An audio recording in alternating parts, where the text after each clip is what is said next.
जय गवारी. मी आदिवासी गवारी महिला सुधार समितीचे अध्यक्ष. मला आज हा व्हिडिओ करायला भाग पाडलेला आहे. मला भाग पाडलाय या आदिवासी ज्या संघटना आहेत त्या संघटनांना, ज्या संघटनाचे मी व्हिडिओ पाहिले, ते व्हिडिओ पाहिल्यानंतर माझे तळपायातली आग मस्तकात गेली. माझी तळपायातली आग मस्तकात यासाठी गेली आहे की आम्ही आमचा अधिकार मागत आहे.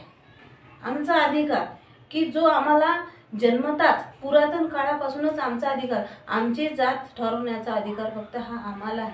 पण या आदिवासी ज्या संघटना आहे, काही आदिवासी संघटनाच्या खांद्यावर आदिवासी आमदार बंदूक ठेवून निशाणा साधण्याचा प्रयत्न करत आहे. त्याचं सोपं कारण आहे, यांच्या बुडाला घाम सुटलेला आहे. काय की आतापर्यंत काय होत होतं की आदिवासीचा जो कोटा होता, गोंडगवारी आदिवासीचा जो कोटा होता, आरक्षित कोटा ज्याला म्हणतात, या कोटाचा मलाई हे लोक खात होते. आतापर्यंत आदिवासी गोंडगवारी आदिवासींना मिळत आहे व म्हणून मग गोंडगवारी आदिवासी आणि गवारी आणि गोंडगवारी हे एकच आहे हे कोर्टाने सांगितलं आहे, आम्ही नाही. आतापर्यंत ते सोपं नाही झालेलं आहे. इतक्या वर्षापासून 16 वर्षापासूनचा जो लढा होता त्या लढ्यामध्ये आम्ही जिंकलेला आहोत आणि कोर्टाने आम्हाला 2018ला न्याय दिला की गोंडगवारी आणि गोवारी एकच आहे, हे दुसरे तिसरे कोणी नाही, हे खरे आदिवासी आहेत. म्हणून आम्हाला न्याय मिळालेला आहे कोर्टात. या भारत देशामध्ये न्याय व्यवस्था आहे आणि या न्याय व्यवस्थेचं पालन सर्वांनी केलं पाहिजे. आणि जे न्याय व्यवस्थेचं पालन करत नाही हे खरे देशद्रोही आहे. यांना कुठेतरी आळा घालायला पाहिजे. आळा जर घातले नाही तर ही कुठलीही सरकार असो, या सरकाराच्या डोक्यावर तांडव केल्याशिवाय राहणार नाही. आज बघा ना, सरकार आहे, तिघाडीचं सरकार आहे, या सरकारवर तांडवच करत आहे ना. आज महाराष्ट्र पेटू, मुंबई पेटू, दिल्ली पेटू, ह्या भाषा कोणाच्या असतात? जे गुंडगिरी प्रवृत्तीचे असतात त्यांची भाषा आहे. आज त्यांना असं वाटत आहे की आम्ही दुसरं काहीच नाही, आमचा अधिकार मागत आहे. जो आम्हाला अधिकार आहे, आम्हाला हा अधिकार दिला संविधानाने, आम्हाला अधिकार दिला डॉक्टर बाबासाहेब आंबेडकरांनी. जर आमच्यावर अन्याय होत असेल तर आम्हाला न्याय मागण्याचा सुद्धा आम्हाला अधिकार आहे आणि ते आम्ही मिळवणार. अरे आज आमच्या मुलांचा प्रश्न आहे. आज आमचे मुलं 1.5 वर्षापासून जात वैधता प्रमाणपत्रासाठी तळमळ करत आहे. 1.5 वर्षापासून जात वैधता प्रमाणपत्राच्या ऑफिसमध्ये जाऊन आपल्या चपला घासत आहे. आज त्यांना नीटची एक्झाम झाली. त्या एक्झाम झाल्यानंतर रिझल्ट आल्यानंतर ज्या वेळेला ते पोरं तिथे ऍडमिशन करायला जातात त्यावेळेला काय होतं, काय मागतात तिथे? व्हॅलिडिटी मागतात, जात वैधता प्रमाणपत्र मागतात. मग कुठनं द्यायचं? आम्ही कोण आहोत? काय करायला पाहिजे? मग आम्ही ज्या वेळेला जात वैधता प्रमाणपत्र मागण्यासाठी आदिवासी विभागामध्ये गेलो, तिथे गेलो, आम्हाला मिळालं नाही. हे पालकमंत्री यशोमतीताई ठाकूर यांना खरोखर आमच्या मुलांची दया आली. त्या आल्या, त्यांनी विचारलं. त्यांनी फक्त उपआयुक्त बबिता गिरी मॅडमला फक्त विचारला की तुम्ही 1.5 वर्षापासून तुमच्याकडे जे प्रश्न आलेले आहे, जात वैधता प्रमाणपत्र या पोरांना का मिळाले नाही, एवढा प्रश्न मांडला.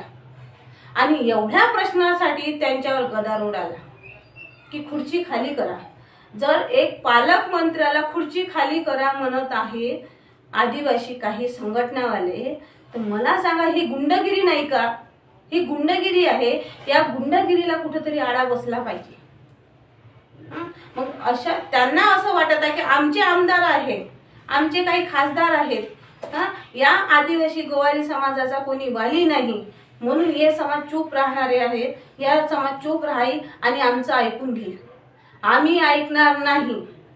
यानंतर आम्ही ऐकणार नाही. वाटेल ते प्रयत्न तुम्ही जसे करत आहात त्यापेक्षाही जास्त प्रयत्न, कितीही संघटना एकत्रित जरी झाल्या तरी जो आहे आम्हाला न्याय पाहिजे, तो न्याय आम्हाला न्याय व्यवस्थेने दिलेला आहे आणि तो आम्ही घेणारच. कारण की आज आमच्या मुलांचा प्रश्न आहे. आज आमच्या मुलांच्या ऍडमिशनवर, आमच्या मुलांच्या भविष्यावर हा गदारोळ आलेला आहे.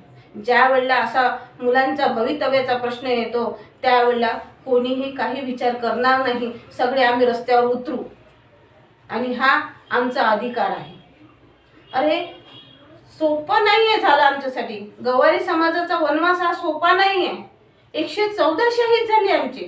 94 सालचा हा हत्याकांड आजही नजरेसमोर येतो आमच्या. मी त्यावेळेला 12-13 वर्षाची होती. त्यावेळेला तो हत्याकांड नजरेने पाहिलेला आहे. हा, रोडवर जे लोक होते ना आमचे गवारी समाजाच्या, शिदोऱ्या भरून गाठी पडलेल्या शिदोऱ्या होत्या रस्त्यावर, चपलाचे ढिगारे लागलेले होते आणि 114 आमचे शहीद झाले.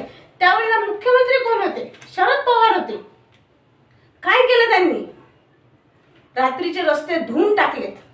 114 लोक गेलेत आमचे. 114 कुत्र्या मांजरासारखे ट्रकामध्ये भरले, कुत्र्या मांजरासारखे टाकून दिले, ज्याची कोणीही दखल घेतली नाही.